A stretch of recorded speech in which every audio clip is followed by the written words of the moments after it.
पुंडलिकावरदे हरी विठ्ठल श्री ज्ञानदेव तुकाराम राजा रामचंद्र भगवान की जय महारुद्र हनुमान की जय।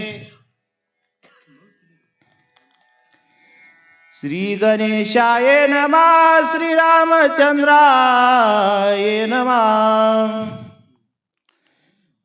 तेथे जावो निरक्षोगण केला आश्रम निर्माण फळे जळे संपूर्ण वृक्षारोपण अतिरमे। गौरीपुत्र गजानन कौशल्यापुत्र गुणरांजनी पुत्र हनुमान गुरु जनार्दन माऊली तसेच बसलेल्या सर्व भाई भक्त सूचक वाचक मंडळी तसेच माता भगिनी यांच्या सर्वांच्या चरणतमस्कते संगीत अशा प्रकारे चालले। पुण्य पावन भूमी दस्तापूर क्षेत्र म्हटलं तरी चालतंय। मारुती महाराजांचं जन्म मूळ स्थान गाव यामध्ये बाळू महाराजांच्या घरचा हा पारंपरिक असलेला नेम आतापर्यंत 62 वर्ष झालेले आहे आणि त्या निमित्त हे रात्रीची लक्ष्मण शक्तीची सेवा आणि सकाळी काल्याचं कीर्तन मालकाचं या कथेमध्ये शक्ती प्रसंगामध्ये 3रा अध्यायामध्ये उर्वरित भाग आमच्याकडे आलेला आहे। काळ नेमल्या राजा रावणानं काम सांगितलेलं आहे। राजा रावण द्रोणागिरी नावाच्या पर्वतावर गेला।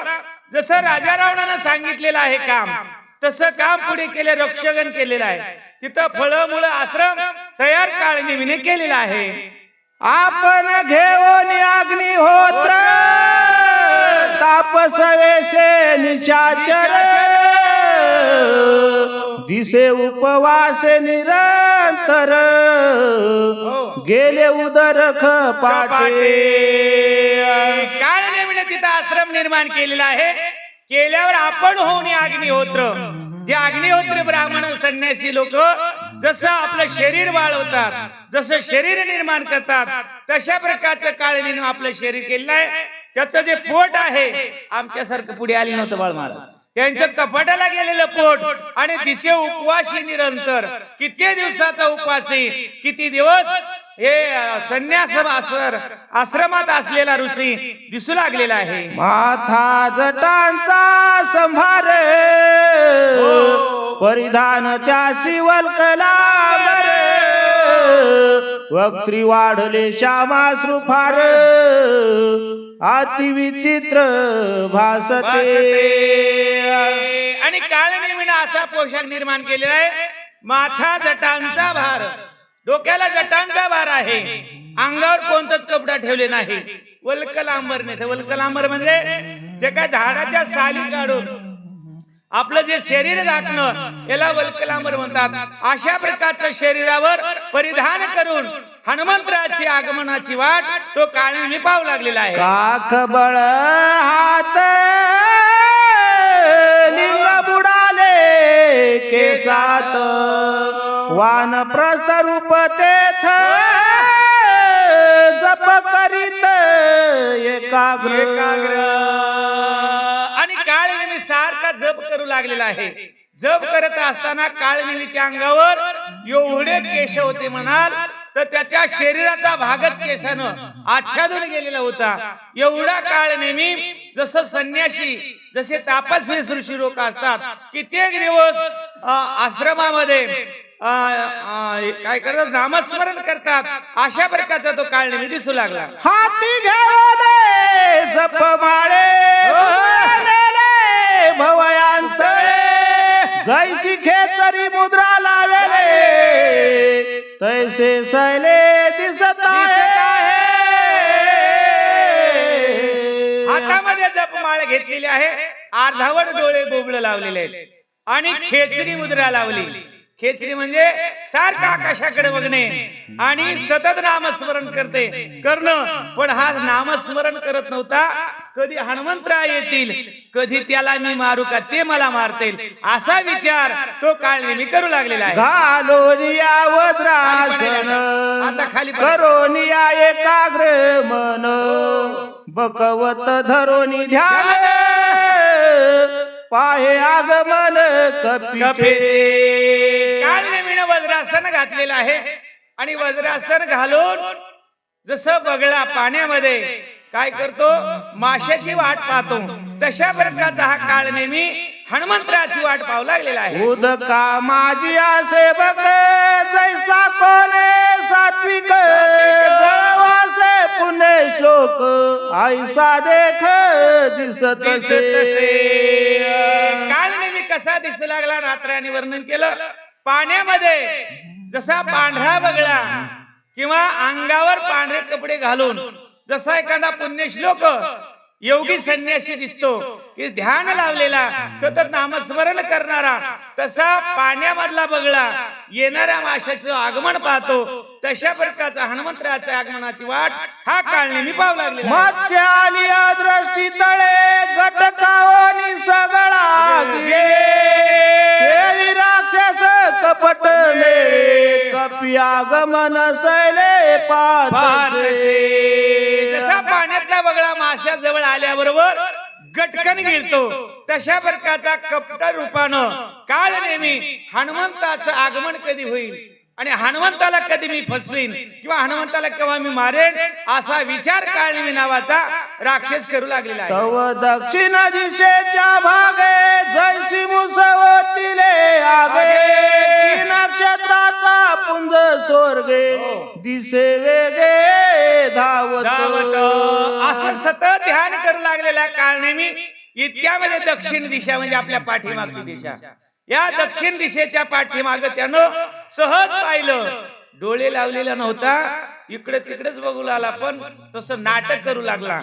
तर दक्षिण दिशेला अग्नीचा गोळाच येतो की काय अशा प्रकारचं दिसला, किंवा सर्व नक्षत्र म्हणजे जेवढ्या काय चांदण्या आकाशामध्ये आहेत त्या सर्वत्र एकत्र आल्याच्या नंतर जसा प्रकाश निर्माण होतो तशा प्रकारचा त्या काळ नेमीला दक्षिण दिशेकडून आलेलं आगमन हनुमंतराचं दिसू लागलं. की बाळ सूर्य उदयाला तैसा येतसे दादूला तरीसे सफना होणे निष्ठला मनी निघाला सरावया.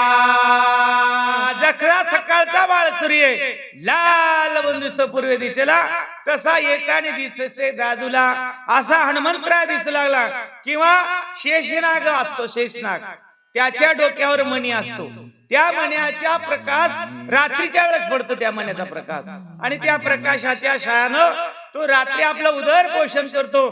तशा प्रकारचं लाल बनून असा गोळा हनुमंतराय येताना त्या काळनेमीला दिसलेला आहे. ऐसे उडान कपिनाथा आले पर्वताचे माथा देखता कांत राक्षस चिता धीर सर्व थान धरवे. इतक्यात हनुमंतरायाचं उड्डाण या पर्वताच्या माथ्यावर आलेला आहे. आल्याबरोबर काळ नेहमी दचकून दचकला आणि धीर धरवता न धरवे. त्याच्या मनामध्ये एवढी दचकी झाली. कशामुळे झाली? राजा रावणानं सांगितलेलं आहे, गेलेला जो हनुमंत आहे कळी काळाशी नाणे, कळी काळाला न आटोपणारा आणि गेलेला माणूस प्रतिज्ञा करून गेलेला आहे तो औषधी घेऊन येईल म्हणून दचकला का हे आपल्याला नक्की मारल्याशिवाय राहणार नाही असा काळनेमीचा विचार आहे. डोळा पडली झापडे हातावळली वेगळे पडली मनाचे बुरकुंडे नावेक भवंडी त्यासे आले. हनुमंत आल्याबरोबर डोळ्याला झापडी पडलेली आहे, हातपाय वाकडे झाले, शरीर थर थर थर थर कापू लागलं, अशी काळनेमीची स्थिती झाली. मग सावध होनी पाये विचारणी आपुलेच दे म्हणे मज झाले काय आठवण आहे कार्याचे. हनुमंत आल्याच्या नंतर या काळनेमीची स्थिती मुरकुंडी म्हणजे चक्कर आल्यासारखी झाली होती. ताबडतोब सावध झाला, म्हणू लागला मी तर कशासाठी आलो, एक तर माझ्या स्वामीचं कार्य करायचं आहे किंवा माझ्या जीवाचा उद्धार करायचा आहे, मला काय झालं असं म्हणजे चक्कर का आली असा काळनेमी विचार करू लागला. सकळ जन्माचे निज सार मज जोडो आले साचार आणि मी दूषित पामर सोहित विचार नाठवे. आतापर्यंत जेवढे काय माझे जन्म झालेले आहे सकळ जन्माचे सार, जेवढे जन्म त्या जन्माचं सार होण्याची वेळ आलेली आहे आणि मी का दुःखित झालो असं? दुःखित म्हणजे मी दुःखी का झालो असेल, मला असं का झालं असेल चक्कर आल्यासारखी, असा काळ मी विचार करू लागला. म्या स्वामी कार्य साधावे येथे विमुक्त व्हावे कपी हस्ते देवी विसरोनी निज कार्याते मूर्छित चित्ते पडिलो असे. काळ मुलाला आपण सुद्धा प्रतिज्ञा केलेली आहे की माझ्या स्वामीने सांगितलेलं कार्य हे तरी सिद्धीला गेलं पाहिजे, किंवा या आलेल्या हनुमंताच्या हातानं माझ्या जर देहाचा उद्धार झाला पाहिजे. या दोन्ही विचारामध्ये मी इथे आलो. मला दुःख करायची काय गरज आहे, मी दुःखी का झालो असेल, असा काळ विचार करू लागला. ऐसे विचारोने मने स्वस्त बैसला आसने कपिने देखिला दुरोने मग धावने तेथ आला. असा निश्चय केला, निश्चयाचे बळ आणि तू का म्हणे त्याची फळ. निश्चय केला आणि काळ नेहमी आपल्या आसनावर बसलेला आहे. पाहिलं हातामध्ये जपमाळ घेतलेले, तितक्यात हनुमंतराचं उड्डाण आलं पर्वताच्या माथ्यावर. हनुमंतरानं लांबून पाहिलं.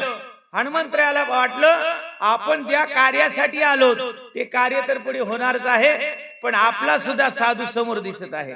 म्हणून साधूचा वेळ दिसला. साधू दिसल्यावर हनुमंतरायानं सुद्धा साधूचं दर्शन घेण्यासाठी हनुमंतराय धावत आलेले आहे. दुरोनी देखिला तापस हर्षित कपीचे मानस भरला सर्वांगे उल्हास ऋषी नमनास तेथाला. हनुमंतरायाने दुरून देखिला तापस लांबून पाहिल्यावर हनुमंतरायाच्या मनामध्ये अतिशय उल्हास निर्माण झाला. मुंजा महाराज आता तसं व्हायले का? महाराजाला बोले उल्हास व्हायला, खरं सांगा व्हायला, कोणाच्या मनात सांगा. उल्हास तर होईना, पण ते म्हणे ते कशाला आला असेल तिथं. अरे पण तू काय घेऊन चालला? तुला ज्ञान तुझ्या हृदयातच आहे. तू ज्ञान जगाला सांग. तुझं पटलं तर जे घेईल, त्याचं पटलं तर जे घेणार. तुला त्याच्याविषयी दुःख करायची काय गरज आहे? सांगायची गरज नाही, पण वय आली म्हणजे आपण आगाव काही सांगत नाही. हनुमंतरायानं तापस रूपामध्ये तो साधू पाहिल्याबरोबर हनुमंतरायाच्या सर्व हृदयामध्ये उल्हास निर्माण झाला आणि त्या साधूचं दर्शन घेण्यासाठी हनुमंतराय तत्पर झालेले आहे. हनुमान श्रीराम किंकर राम रूप चराचर देखे सर्वदा साचार प्रेमा थोर श्रीराम. हनुमान कसा आहे? हनुमान रामाचा किंकर आहे. जे हरीच्या दासा हरिदाई दिशा भावे जैसा तैसा हरिये. जे जे देखी जे भूत ते मानिजे भगवंत. हा भक्तियोग निश्चित जाण माझा. कारण हरीच्या दासाला किंवा साधू संताला समोरचा साधू दिसला की साधूच असावा. साधू आपलाच आहे, आपण त्याचे असं वाटावं.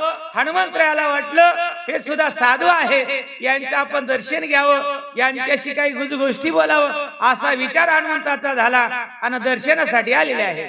ज्यासे जैसी अंतर व्रते ते जगाते तैसेचे देखते ते विषयची उपपते श्लोक संपते परिसावे.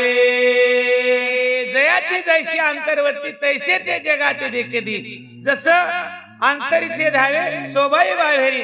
आपल्या हृदयामध्ये जसा भाव असेल तसा आपल्याला पुढचे लोक दिसतात.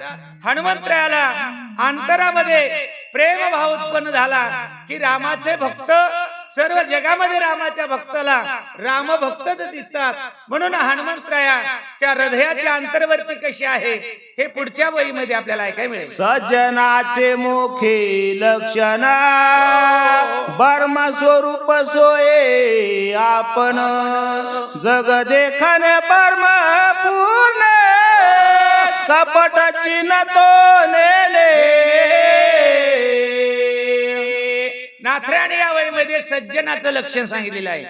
सज्जनाचं लक्षण असं आहे की सज्जन लोक जगामध्ये ब्रह्म पाहतात. सर्व अवघा जगी सर्वांमध्ये जगामध्ये ब्रह्म पाहतात, जगामध्ये देव पाहतात. देव झाले अवघे जण अशा प्रकारचं सज्जनाचं लक्षण त्यांच्या हृदयामध्ये कपट मात्र तीळ मात्र नसतं. सर्व देवच पाहतात, देवाशिवाय त्यांना काठवत नाही, असे हनुमंतराच्या अंतर्वर्ती आहे. कुंडलिकावर दे हरी विठ्ठल श्री ज्ञानदेव तुकाराम राजा रामचंद्र भगवान